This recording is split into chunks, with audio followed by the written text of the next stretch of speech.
আন্দামান ডিগলিপুর রামনগরের গ্রাম্য পরিবেশ। এখানকার মানুষের যেদিকে এখানকার মানুষের গ্রামে বাস করে। যেদিকে তাকানো যায় শুধু সবুজে ঘেরা।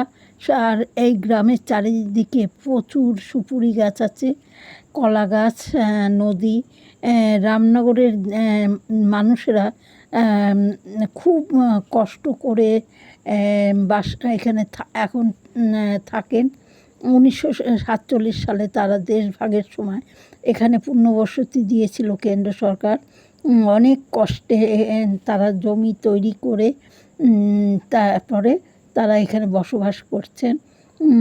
আগে দুর্গাপুজো এলে বাড়িতে পিঠে পুলি হতো, আর সেই সময় কারোর বাড়িতে গেলে তাদেরও পিঠে পুলি দেয়া হতো।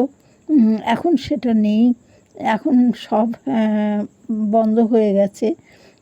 বিজয় দশমীর দিন একে অপরের বাড়িতে যেত এবং নমস্কার সেরে সবাই কোলাকুলি করতো। কিন্তু এখন সব প্রণাম সব কিছু উঠে গেছে। এখন